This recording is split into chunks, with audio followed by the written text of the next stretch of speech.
जय हिंद। नमस्कार साथियों, स्वागत है आप सभी का अपने YouTube चैनल पे। आज इस वीडियो के अंदर हम चर्चा करने वाले हैं आगामी जो पात्रता परीक्षा लगेगी उसके बारे में। आप सब है काफ़ी दिनों से इंतजार कर रहे हैं कि रीट का जो नोटिफिकेशन है वो कब जारी होगा और इसके आवेदन है वो कब से किए जाएंगे।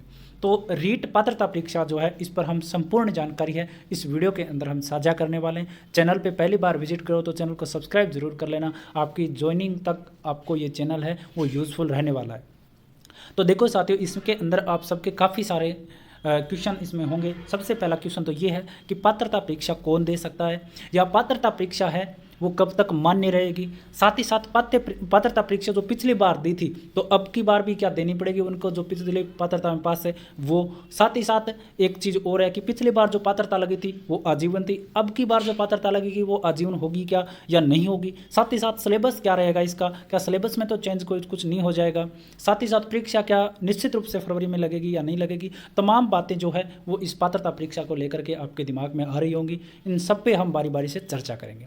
सबसे पहले बड़ी बात यह है कि इस पात्रता परीक्षा को आपने सुना होगा कि बीएड फर्स्ट ईयर और बीएसटीसी फर्स्ट ईयर वाले भी इस पात्रता परीक्षा में एलिजिबल हो सकते हैं। इसके लिए आपके लिए मैं प्रूफ भी लेकर के आया हूँ। आपने देखा होगा कि पात्रता परीक्षा में ही नहीं कर रहे ये बात, ऊपर एन जो आपकी आप देखोगे राष्ट्रीय अध्यापक शिक्षा परिषद जो होती है एनसीटीई, उसके भी यही आदेश हैं कि कोई भी जो छात्र चाहे तो वो बीएड में एडमिशन लेता है, ठीक है, चाहे वो बीएसटीसी में एडमिशन लेता है, ठीक है, बीएसटीसी में एडमिशन लेता है, या कोई भी जो अध्यापक ट्रेनिंग जो कोर्स होता है ना, टीचर ट्रेनिंग कोर्स में अगर वो एडमिशन ले लेता है, जैसे उसका एडमिशन हो जाता है तो वो पात्रता परीक्षा देने के लिए पात्र हो जाएगा। ऐसे आदेश हैं इनका। और यहाँ पे आप सामने देख भी रहे होंगे ये कोर्ट का ऑर्डर भी है। इस कोर्ट के ऑर्डर में भी ये स्पष्ट लिखा गया है कि भाई एनसीटीई के साफ गाइडलाइन है कि जो छात्र टीचर ट्रेनिंग कोर्स के अंदर एडमिशन ले लेता है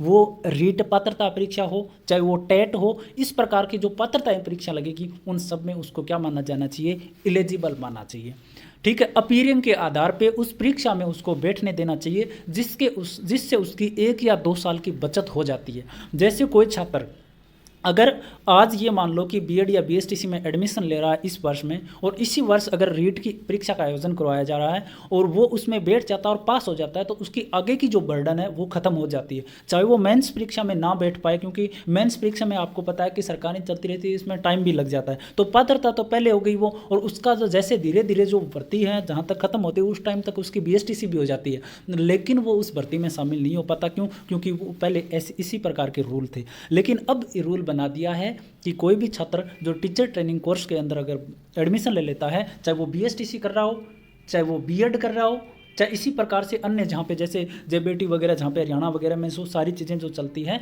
तो उन सब का जो छात्र है वो एलिजिबल माना जाएगा। तो जो कोई भी छात्र जो नए जो फर्स्ट ईयर के जो स्टूडेंट है बीएड और बीएसटीसी के, तो वो निश्चित रूप से आप पात्रता की तैयारी कर सकते हो। चाहे आप फर्स्ट ईयर में अभी शुरू हुआ है चाहे सेशन, चाहे वो उसके बाद वाला, क्योंकि बीएसटीसी के अंदर फर्स्ट ईयर के 2 सेशन और के थे अभी, एक बार में एक के तो पेपर लग गए अभी, ठीक है। तो आप दोनों ही क्या दे सकते हो, पात्रता परीक्षा है वो दे सकते हो और आपकी पात्रता मान्य की जाएगी। सबसे बड़ी बात तो ये होगी।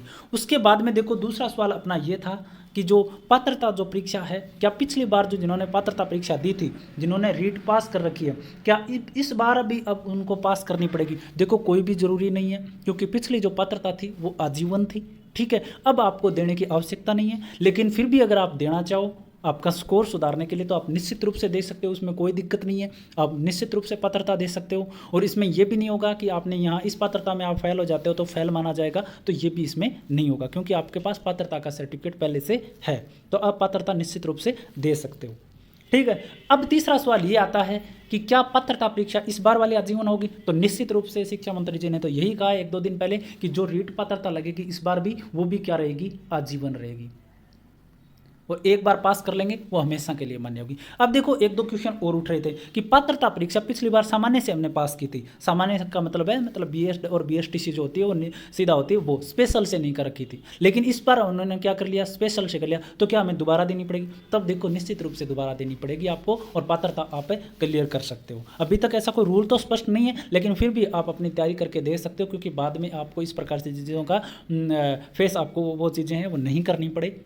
जिससे इससे अच्छा है कि हम पहले से ही करके रख लें, क्योंकि इसमें कोई बड़ी बात नहीं है। पिछली बार आपने पात्रता कर दी तो इस बार भी आपके लिए पात्रता कोई बड़ी बात है नहीं होगी, ये बात हो गई। ठीक है, तो उसके बाद में देखो परीक्षा तिथि को लेकर, तो पात्रता परीक्षा जो रीट है उसका आयोजन है फरवरी में होगा निश्चित रूप से, ये आप रख सकते हो कि इसका आयोजन है वो फरवरी 2025 में निश्चित रूप से होगा। और फरवरी 2025 में ये मान के चलो 15 फरवरी से पहले नहीं होगा और 15 फरवरी के बाद में आराम से पात्रता परीक्षा का आयोजन निश्चित रूप से हो जाएगा। ठीक है, उसके अलावा कि नोटिफिकेशन कब आएगा, तो नोटिफिकेशन आपको माध्यमिक शिक्षा बोर्ड जो है अपना BSER जो है इसके पास आपके लिए कल मतलब 11 दिसंबर के लगभग में जो विज्ञप्ति का जो परफॉर्मा है वो पहुंच जाएगा और नोटिफिकेशन उसके बाद में विस्तृत रूप से जारी करके और वो ऑनलाइन आवेदन प्रक्रिया शुरू कर देंगे।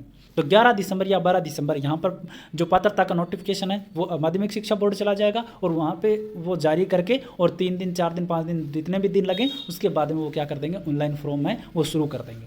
ठीक है, लगभग 1 महीने तक फॉर्म भरवाए जाएंगे और उसके बाद में आपकी क्या करवा ली जाएगी, पात्रता परीक्षा वो करवा ली जाएगी। इसके अलावा देखो पात्रता परीक्षा के अंदर क्या नहीं होती, नकारात्मक अंकन है वो नहीं होता है, निश्चित रूप से वो आराम से आप दे सकते हो। तो ये तमाम बातों को लेकर आप इधर उधर है वो घूमते रहते हो और आपका दिमाग में ये सारे प्रश्न चल रहे होंगे। बाकी आपको और कुछ पूछना हो तो आप कमेंट सेक्शन में कमेंट करके पूछ सकते हैं या मेरे से टेलीग्राम पर पूछ सकते हो। आपको कमेंट सेक्शन में टेलीग्राम ग्रुप का लिंक मिल जाएगा, वहाँ से आप ज्वाइन कर सकते हो। बाकी कोई भी अपडेट आपके लिए आएगी तो निश्चित रूप से हम आप तक पहुँचाएंगे। चैनल को सब्सक्राइब करके रखना और वीडियो को सभी जगह शेयर कर देना। आज के लिए इतना ही, धन्यवाद।